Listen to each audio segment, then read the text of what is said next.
इस ऐतिहासिक अवसर पर उपस्थित मंत्रिमंडल के मेरे सहयोगीगण, देश के उद्योग जगत के प्रतिनिधिगण, अन्य महानुभाव, देवी और सज्जनों, ये समिट तो ग्लोबल है, लेकिन आवाज लोकल है।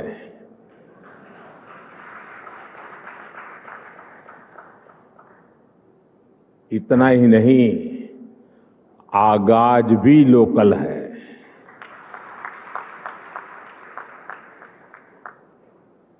आज 21वीं सदी के विकसित होते भारत के सामर्थ्य का, उस सामर्थ्य को देखने का, उसके प्रदर्शन का एक विशेष दिवस है। आजादी के अमृत महोत्सव के इस ऐतिहासिक कालखंड में 1 अक्टूबर 2022 ये तारीख इतिहास में दर्ज होने वाली है।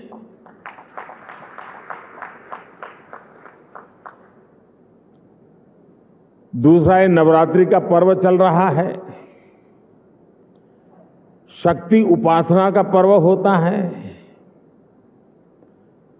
और 21वीं सदी की जो सबसे बड़ी शक्ति है, उस शक्ति को नई ऊंचाई पर ले जाने का आज भी आरंभ हो रहा है।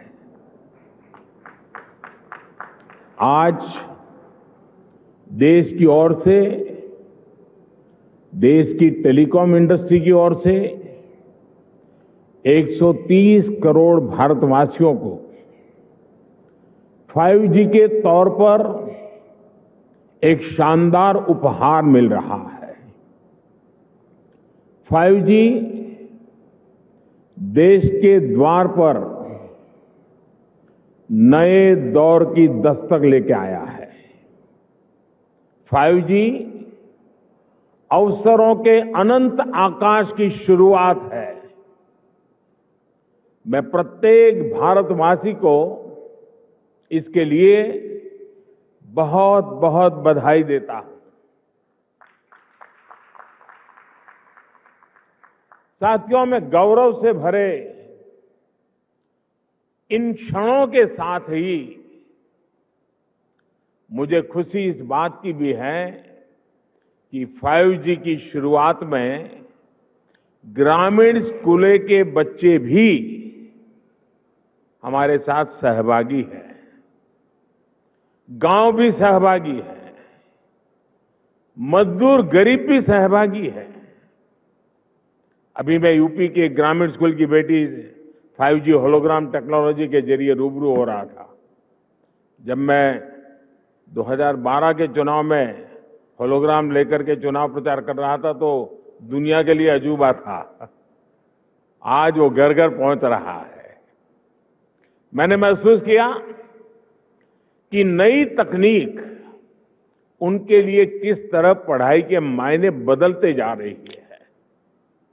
इसी तरह गुजरात, महाराष्ट्र, ओडिशा के गांवों के सुदूर स्कूल तक 5G के जरिए बच्चे बड़े बड़े विशेषज्ञों के साथ क्लास में नई नई चीजें सीख रहे हैं।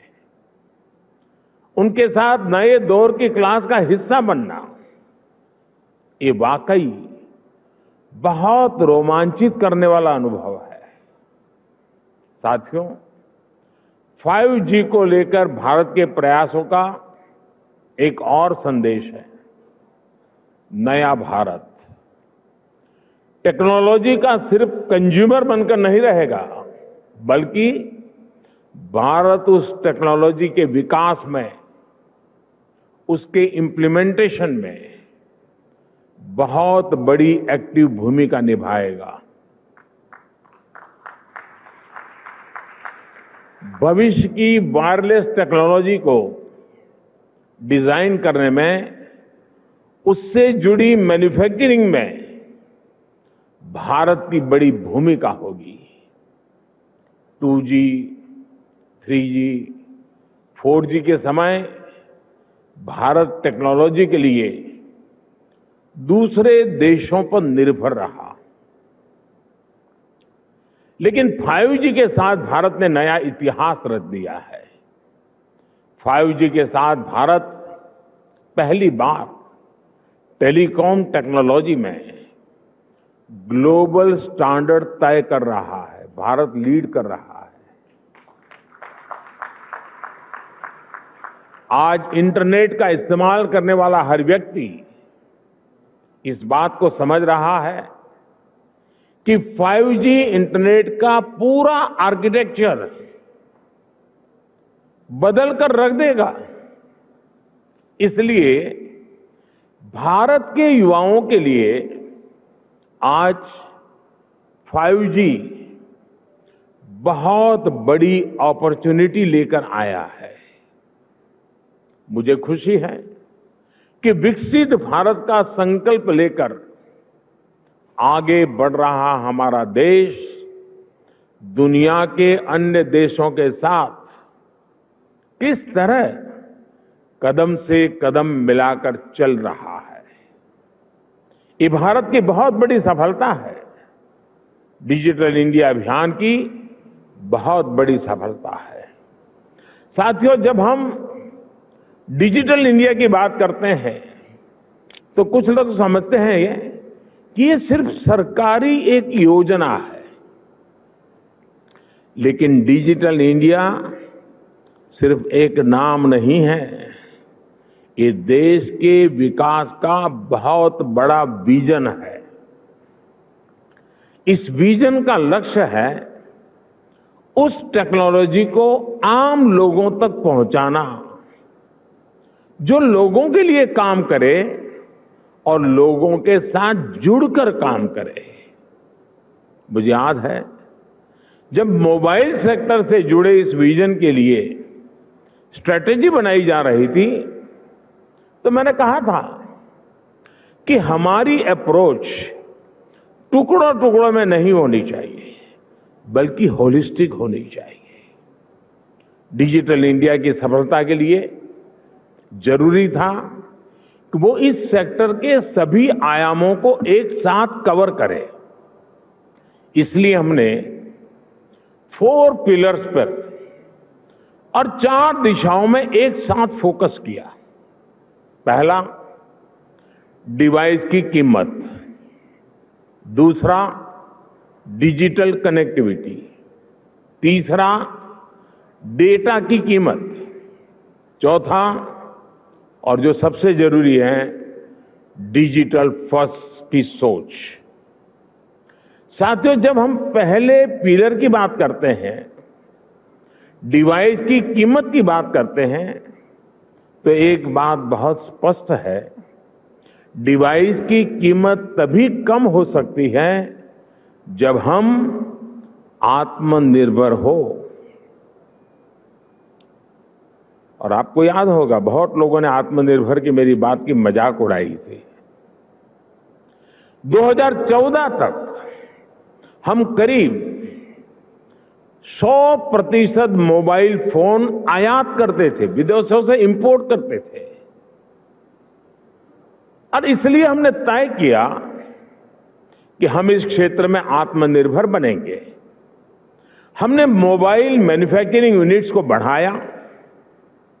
2014 में जहां देश में 2 मोबाइल मैन्युफैक्चरिंग यूनिट्स थी, 8 साल पहले 2, अब उनकी संख्या 200 के ऊपर है।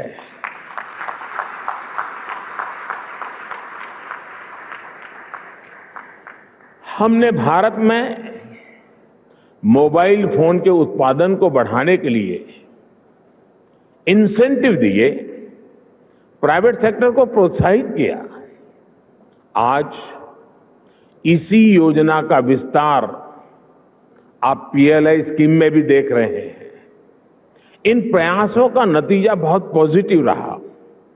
आज भारत मोबाइल फोन उत्पादन करने में दुनिया में नंबर 2 पर है। इतना ही नहीं, जो कल तक हम मोबाइल इंपोर्ट करते थे, आज हम मोबाइल एक्सपोर्ट कर रहे हैं, दुनिया को बेच रहे हैं। जरा सोचिए, 2014 में जीरो मोबाइल फोन निर्यात करने से लेकर आज हम हजारों करोड़ के मोबाइल फोन निर्यात करने वाले देश बन गए हैं, एक्सपोर्ट करने वाले देश बन चुके हैं। स्वाभाविक है, इन सारे प्रयासों का प्रभाव डिवाइस की कीमत पर पड़ा है। अब कम कीमत पर हमें ज्यादा फीचर्स भी मिलने लगे हैं। साथियों, डिवाइस कॉस्ट के बाद जो दूसरे पिलर पर हमने काम किया वो है डिजिटल कनेक्टिविटी का। आप भी जानते हैं कि कम्युनिकेशन सेक्टर की असली ताकत कनेक्टिविटी में है। जितने ज्यादा लोग कनेक्ट होंगे इस सेक्टर के लिए उतना अच्छा है। अगर हम ब्रॉडबैंड कनेक्टिविटी की बात करें तो 2014 में 6 करोड़ यूजर्स से आज इनकी संख्या बढ़कर 80 करोड़ से ज्यादा हो चुकी है।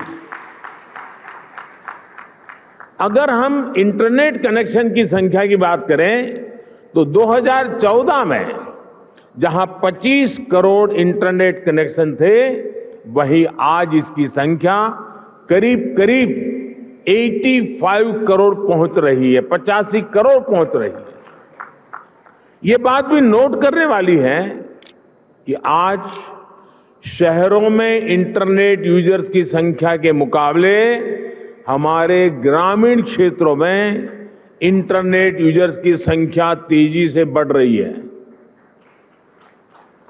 और उसकी एक खास वजह है, 2014 में जहां देश में 100 से भी कम पंचायतों तक ऑप्टिकल फाइबर पहुंचा था, आज 1,70,000 से भी ज्यादा पंचायतों तक ऑप्टिकल फाइबर पहुंच चुका है। अब कहां 100 और कहां 1,70,000। जैसे सरकार ने घर घर बिजली पहुंचाने की मुहिम शुरू की, जैसे हर घर जल अभियान के जरिए हर किसी तक साफ पानी पहुंचाने के मिशन पर काम किया, जैसे उज्ज्वला योजना के जरिए गरीब से गरीब आदमी के घर में भी गैस सिलेंडर पहुंचाया, जैसे हमने करोड़ों की तादाद में लोग बैंक अकाउंट से वंचित थे, करोड़ों लोग जो बैंक से नहीं जुड़े थे, आजादी के इतने साल के बाद जनधन अकाउंट के द्वारा हिंदुस्तान के नागरिकों को बैंक के साथ जोड़ दिया। वैसे ही हमारी सरकार इंटरनेट फॉर ऑल के लक्ष्य पर काम कर रही है। साथियों, डिजिटल कनेक्टिविटी बढ़ने के साथ ही डेटा की कीमत भी उतनी अहम हो जाती है। ये डिजिटल इंडिया का तीसरा पिलर था जिस पर हमने पूरी शक्ति से काम किया। हमने टेलीकॉम सेक्टर के रास्ते में आने वाली तमाम अड़चनों को हटाया। पहले विजन की कमी और पारदर्शिता के अभाव में टेलीकॉम सेक्टर को तमाम मुश्किलों का सामना करना पड़ता था। आप परिचित हैं कि कैसे हमने 4G तकनीक के विस्तार के लिए पॉलिसी सपोर्ट दिया। इससे डेटा की कीमत में भारी कमी आई और देश में डेटा क्रांति का जन्म हुआ। देखते ही देखते ये तीनों फैक्टर, डिवाइस की कीमत, डिजिटल कनेक्टिविटी और डेटा की कीमत, इसका मल्टीप्लायर इफेक्ट हर तरफ नजर आने लगा। लेकिन साथियों, इन सब के साथ एक और महत्वपूर्ण काम हुआ। देश में डिजिटल फर्स्ट की सोच विकसित हुई। एक वक्त था जब बड़े बड़े विद्वान, एलिट क्लास, उसके कुछ मुट्ठी भर लोग सदन के कुछ भाषण देख लेना, कैसे कैसे भाषण हमारे नेता लोग करते हैं। वे मजाक उड़ाते थे।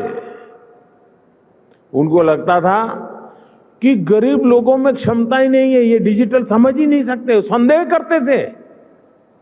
उन्हें शक था कि गरीब लोग डिजिटल का मतलब भी नहीं समझ पाएंगे। लेकिन मुझे देश के सामान्य मानवी की समझ पर, उसके विवेक पर, उसके जिज्ञासु मन पर हमेशा भरोसा रहा है।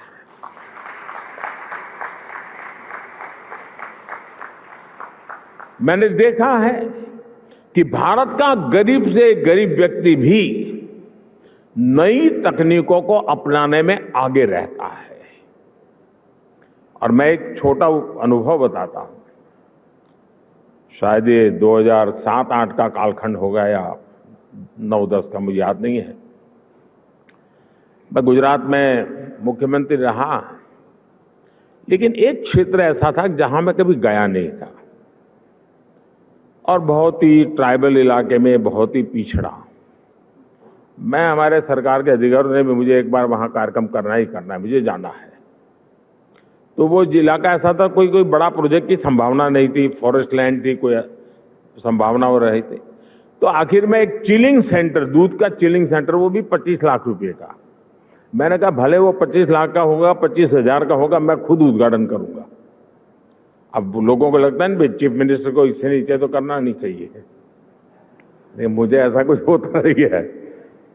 तो मैं उस गांव में गया। अच्छा, वहां में एक पब्लिक मीटिंग करने के लिए भी जगह नहीं थी, तो वहां से 4 किलोमीटर दूर एक स्कूल का छोटा सा मैदान था, वहां पब्लिक मीटिंग ऑर्गेनाइज की। लेकिन जब वो चिलिंग सेंटर पे गया मैं, तो आदिवासी माताएं बहनें दूध भरने के लिए कतार में खड़ी थी। तो दूध का अपना बर्तन नीचे रख करके जब हम लोग गए और उसकी उद्घाटन की विधि कर रहे थे, तो मोबाइल से फोटो ले रही थी। मैं हैरान था, इतने दूर दरार के क्षेत्र में मोबाइल से फोटो ले रही है। तो मैं उनके पास गया, मैंने कहा फोटो लेके क्या करोगी? तो बोली डाउनलोड करेंगे। ये शब्द सुनकर के मैं सचमुच में सरप्राइज हुआ था मुझे कि ये ताकत है हमारे देश के गांव में। आदिवासी क्षेत्र की गरीब माताएं बहनें जो दूध भरने आई थी, वो मोबाइल फोन से अपनी फोटो ले रही थी और उनको ये मालूम था कि इसमें तो नहीं, आप डाउनलोड करवा देंगे। और डाउनलोड शब्द उनसे मुंह से निकलना, ये उनकी समझ शक्ति और नई चीजों को स्वीकारने के स्वभाव का परिचय देती है। मैं कल गुजरात में था, तो मैं अंबाजी तीर्थ क्षेत्र पे जा रहा था, तो रास्ते में छोटे छोटे गांव थे।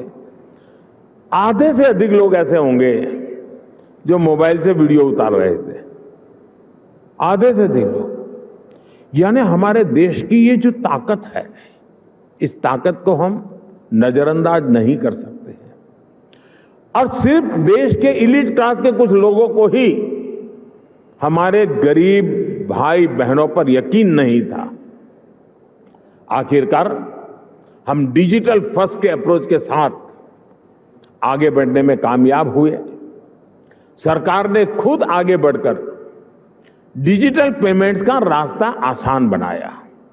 सरकार ने खुद ऐप के जरिए सिटीजन सेंट्रिक डिलीवरी सर्विस को बढ़ावा दिया। बात चाहे किसानों की हो या छोटे दुकानदारों की, हमने उन्हें ऐप के जरिए रोज की जरूरतें पूरी करने का रास्ता दिया। इसका नतीजा आज आप देख सकते हैं।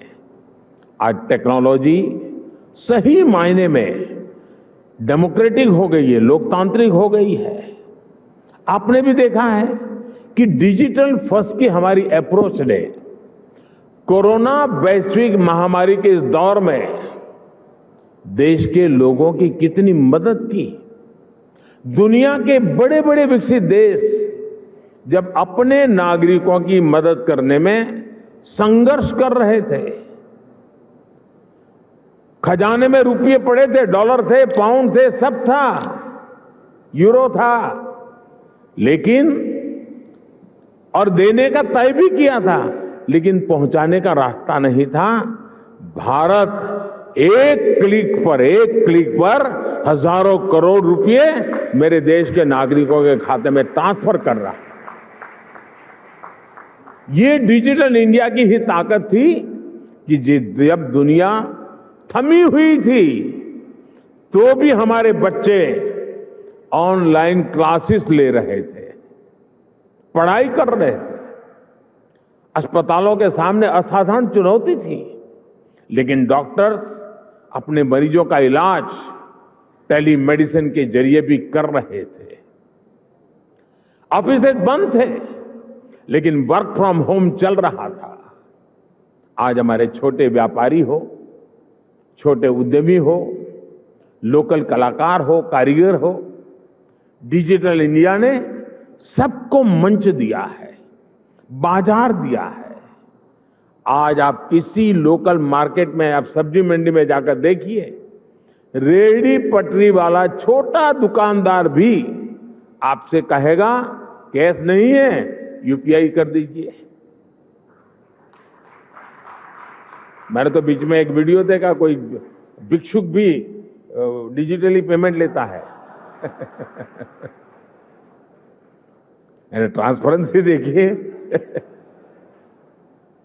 ये बदलाव बताता है कि जब सुविधा सुलभ होती है तो सोच किस तरह सशक्त हो जाती है।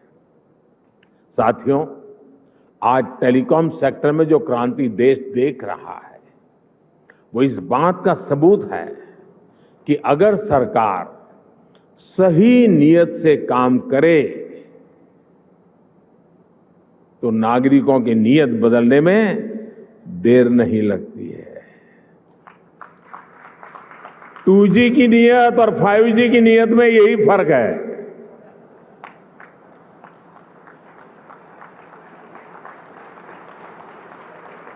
देर आए दुरुस्त आए।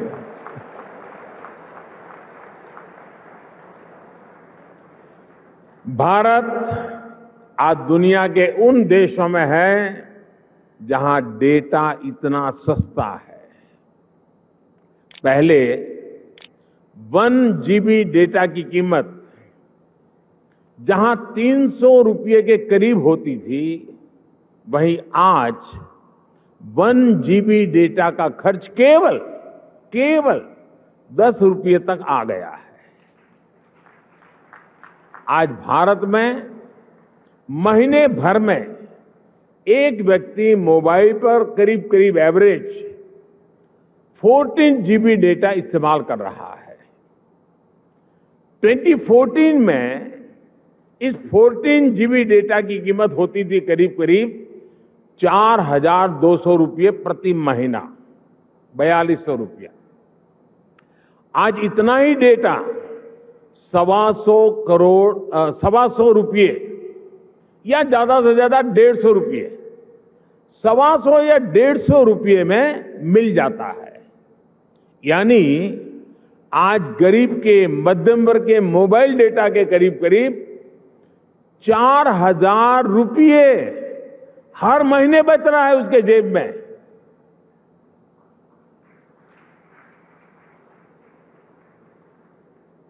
हमारी सरकार के इतने सारे प्रयासों से भारत में डेटा कीमत बहुत कम बनी हुई है। ये बात अलग है, 4,000 रुपया बचना कोई छोटी बात नहीं है हर महीना। लेकिन जब मैं बता रहा हूं तब आपको ध्यान में आया, क्योंकि हमने इसका हो हल्ला नहीं किया, विज्ञापन नहीं दिए, झूठे बड़े गपगोले नहीं चलाए। हमने फोकस किया कि देश के लोगों की सहूलियत बढ़े, ईज ऑफ लिविंग बढ़े। साथियों, अक्सर ये कहा जाता है कि भारत पहली 3 औद्योगिक क्रांतियों का लाभ नहीं उठा पाया, लेकिन मेरा विश्वास है कि भारत न सिर्फ चौथी औद्योगिक क्रांति का पूरा लाभ उठाएगा, बल्कि उसका नेतृत्व भी करेगा। और विद्वान लोग तो कहने लगे हैं कि ये भारत का दशक नहीं, ये भारत की शताब्दी है। ये डेकेड नहीं, सेंचुरी है। भारत ने किस तरह 4G आने के बाद टेक्नोलॉजी की दुनिया में ऊंचाई छलांग लगाई है, इसके हम सभी साक्षी हैं। भारत के नागरिकों को जब टेक्नोलॉजी के समान अवसर मिल जाते हैं तो दुनिया में उन्हें कोई पछाड़ नहीं सकता। इसलिए आज जब भारत में 5G का लॉन्च हो रहा है तो मैं बहुत विश्वास से भरा हुआ हूं दोस्तों। मैं दूर का देख पा रहा हूं और जो सपने हमारे दिल दिमाग में चल रहे हैं उसको अपनी आंखों के सामने हम साकार होते देखेंगे। हमारे बाद वाली पीढ़ी देखेगी, ऐसा काम होने वाला नहीं है, हम ही हमारे आंखों के सामने देखने वाले हैं। ये एक सुखद संयोग है कि कुछ सप्ताह पहले ही भारत विश्व की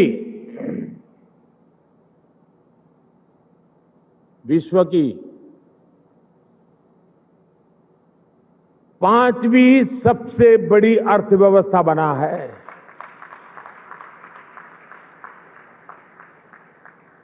और इसलिए ये अवसर है हमारे युवाओं के लिए जो 5G टेक्नोलॉजी की मदद से दुनिया भर का ध्यान खींचने वाले इनोवेशंस कर सकते हैं।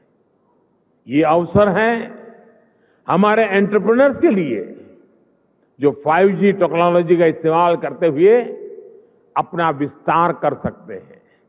ये अवसर है भारत के सामान्य मानवी के लिए जो इस टेक्नोलॉजी का इस्तेमाल करते हुए अपनी स्किल्स को सुधार सकता है, अपस्किल्स कर सकता है, रीस्किल्स कर सकता है, अपने आइडियाज को सच्चाई में बदल सकता है।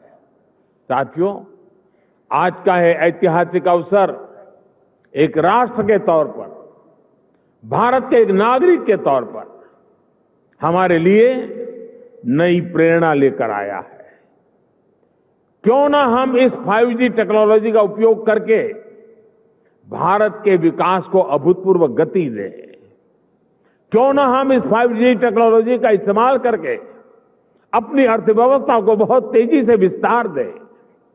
क्यों ना हम इस 5G टेक्नोलॉजी का इस्तेमाल करके अपनी प्रोडक्टिविटी में रिकॉर्ड वृद्धि करें। साथियों, इन सवालों में हर भारतीय के लिए एक अवसर है, एक चुनौती है, एक सपना है और एक संकल्प भी है। मुझे पता है कि आज 5G की इस लॉन्चिंग को जो वर्ग सबसे ज्यादा उत्साह से देख रहा है वो मेरा युवा साथी है, मेरे देश की युवा पीढ़ी है। हमारी टेलीकॉम इंडस्ट्री के लिए भी कितने ही बड़े अवसर इंतजार कर रहे हैं। रोजगार के कितने ही नए अवसर बनने जा रहे हैं। मुझे विश्वास है हमारी इंडस्ट्री, हमारे इंस्टीट्यूट्स और हमारे युवा मिलकर इस दिशा में निरंतर काम करेंगे। और अभी जब मैं काफी समय पूरा जो एग्जीबिशन लगा है उसको समझने का प्रयास करता था। मैं कोई टेक्नोलॉजी का विद्यार्थी तो नहीं हूं, लेकिन समझने की कोशिश कर रहा था।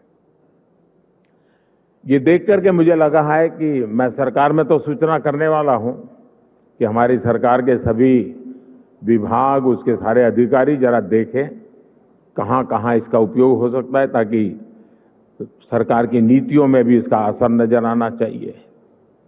मैं देश के स्टूडेंट्स को भी चाहूंगा कि 5 दिन तक ये एग्जीबिशन चलने वाला है। मैं खास करके टेक्नोलॉजी से जुड़े स्टूडेंट से आग्रह करूंगा कि आप आइए, इसे देखिए, समझिए और कैसे दुनिया बदल रही है। और आप एक बार देखेंगे तो अनेक चीजें नई आपके भी ध्यान में आएगी, आप उसमें जोड़ सकते हैं। और मैं इस टेलीकॉम सेक्टर के लोगों से भी कहना चाहूंगा, मुझे खुशी होती थी जिस जिस स्टॉल में मैं गया, हर कोई कहता था ये इंडिजीनियस है, ये आत्मनिर्भर है, ये हमने बनाया है। सब बड़े गर्व से कहते थे, मुझे आनंद हुआ। लेकिन मेरा दिमाग कुछ और चल रहा था। मैं ये सोच रहा था, जैसे कई प्रकार की कार आती हैं, हर एक की अपनी एक ब्रांड होती है, हर एक की अपनी विशेषता भी होती है, लेकिन उसमें जो स्पेयर पार्ट पहुंचाने वाले होते हैं वो एमएसएमई सेक्टर के होते हैं। और एक ही एमएसएमई के एक फैक्ट्री वाला 6 प्रकार की गाड़ियों के स्पेयर पार्ट बनाता है, छोटे मोटे जो भी सुधार करने करे वो देता है। मैं चाहता हूं कि आज हार्डवेयर भी आप लगा रहे हैं, ऐसा लगा मुझे आपकी बातों से। क्या एमएसएमई सेक्टर को इसके लिए जो हार्डवेयर की जरूरत है उसके छोटे छोटे पुर्जे बनाने के लिए उनको काम दिया जाए, बहुत बड़ा इकोसिस्टम बनाया जाए। एकदम से मैं व्यापारी तो नहीं हूं, मुझे रुपये पैसे से लेना देना नहीं है, लेकिन मैं इतना समझता हूं कि कॉस्ट एकदम कम हो जाएगी, एकदम कम हो जाएगी। हमारे एमएसएमई सेक्टर की ये ताकत है। और वो सप्लाई आपको सिर्फ अपने यूनिकनेस के साथ उसमें सॉफ्टवेयर वगैरह जोड़ करके सर्विस देनी है। और इसलिए मैं समझता हूं कि आप सब मिलकर के एक नया और मिलकर के करना पड़ेगा, और तभी जाकर के इसकी कॉस्ट हम नीचे ला सकते हैं। बहुत से काम हैं हम मिलकर के करते ही हैं, तो मैं जरूर इस क्षेत्र के लोगों से भी कहूंगा। मैंने ये भी देखा है कि स्टार्टअप में जिन बच्चों ने काम किया है, जिन नौजवानों ने काम किया है, ज्यादातर इस क्षेत्र में उन्हीं स्टार्टअप को ओन कर करके उसको स्केल अप किया गया है। मैं स्टार्टअप वाले साथियों को भी कहता हूं कि आपके लिए भी इस क्षेत्र में कितनी सेवाएं अधिकतम आप दे सकते हैं, कितनी यूजर फ्रेंडली व्यवस्थाओं को विकसित कर सकते हैं, आखिरकार इसका फायदा यही है। लेकिन एक और चीज मैं चाहूंगा, ये भी आपका जो एसोसिएशन है वो मिलकर के एक मूवमेंट चला सकता है क्या?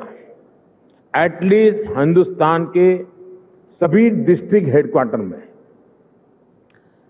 ये 5G जीवन में कैसे उपयोगी हो सकता है, उसके लोगों को एजुकेट करने वाले एग्जीबिशन, उसकी व्यवस्था हो सकती है क्या? मेरा अनुभव है, छोटा सा उदाहरण बताता हूं। हमारे देश में 24 घंटे बिजली, ये सपना था। मैं गुजरात में जब था तो मैंने एक योजना बनाई, ज्योति ग्राम योजना, और मेरा सपना था कि मैं गुजरात के हर घर में 24/7 बिजली दूंगा। अब मेरे सारे अफसर कहते थे साहब संभव ही नहीं है, ये तो हम कर ही नहीं सकते हैं। तो मैंने एक सिंपल सी सॉल्यूशन दिया था। मैंने कहा हम एग्रीकल्चर फीडर अलग कर दें, डोमेस्टिक फीडर अलग कर दें, और फिर उस काम को किया। और एक एक जिले को पकड़ करके काम पूरा करता था। बाकी जगह पे चलता था, लेकिन एक काम पूरा करो। फिर उस जिले का बड़ा समिट करता था, 2.5-3 लाख लोग आते थे, क्योंकि 24 घंटे बिजली मिलना एक बड़ा आनंद उत्सव का समय था। वो 2003, 4, 5 का कालखंड था। लेकिन उसमें मैंने देखा, मैंने देश भर में बिजली से होने वाले काम, बिजली से चलने वाले यंत्र, उनकी एक बहुत बड़ी प्रदर्शनी लगाई। जब लोगों को क्या लगता है, बिजली आई है ना, रात को खाना खाने समय बिजली मिलेगी, बिजली आई मतलब टीवी देखने के लिए काम आ जाएगा। इसका कई प्रकार से उपयोग हो सकता है, उसका एजुकेशन भी जरूरी था। मैं ये 2003-5 के बीच की बात कर रहा हूं। और जब वो सारा एग्जीबिशन लगाया तो लोग, टेलर भी सोचने लगा मैं मेरा इक्विपमेंट ऐसे लगूंगा, कुम्हार भी सोचने लगा कि मैं ऐसे इलेक्ट्रिक व्हीकल लूंगा, माताएं बहनें भी लगी किचन में हमारे इलेक्ट्रिक वाले इतनी चीजें आ सकती हैं। यानी एक बहुत बड़ा मार्केट खड़ा हुआ। और बिजली का मल्टीपल यूटिलिटी जीवन के सामान्य जीवन में 5G भी उतना जल्दी, लोगों को लगेगा हाँ यार अब तो वीडियो बहुत जल्दी डाउनलोड हो जाता है, रील देखना है तो बहुत इंतजार नहीं करता है, फोन कट नहीं होता है, साफ सुथरी वीडियो कॉन्फ्रेंस हो सकती है, फोन कॉल हो सकता है। इतने से सीमित नहीं है, ये जीवन को बदलने वाली व्यवस्था के रूप में आ रहा है। और इसलिए मैं इस उद्योग जगत के मित्रों के एसोसिएशन को कहूंगा कि आप स्कूल, कॉलेज, यूनिवर्सिटी और हिंदुस्तान के हर डिस्ट्रिक्ट में जाकर के इसके कितने पहलू हैं, और आप देखिए वो लोग उसमें वैल्यू एडिशन करेंगे तो एक आपके लिए सेवा का काम भी हो जाएगा।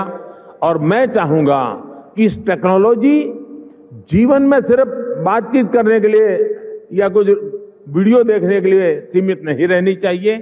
ये पूरी तरह एक क्रांति लाने के लिए उपयोग होना चाहिए। और हमें 130 करोड़ देशवासियों तक एक बार पहुंचना है, बाद में तो वो पहुंचा देगा, आप देख लीजिए, आपको टाइम नहीं लगेगा। अभी मैंने ड्रोन पॉलिसी अभी लाया था। आज कई खेतों में मैं देख रहा हूं वो ड्रोन से अपना दवाइयां छिड़काव का काम शुरू कर दिया, उन्होंने ड्रोन चलाना सीख दिया। और इसलिए मैं समझता हूं कि हमें इन व्यवस्थाओं की तरफ जाना चाहिए। और साथियों, आने वाले समय में देश निरंतर ऐसी टेक्नोलॉजीज का नेतृत्व करेगा जो भारत में जन्मेगी, जो भारत को ग्लोबल लीडर बनाएगी। इसी विश्वास के साथ आप सभी को मेरी बहुत बहुत शुभकामनाएं। एक बार फिर सभी देशवासियों को शक्ति उपासना के पावन पर्व पर शक्ति का एक बहुत बड़ा माध्यम 5G लॉन्च होने के लिए बहुत बहुत बधाई देता हूं। बहुत बहुत धन्यवाद।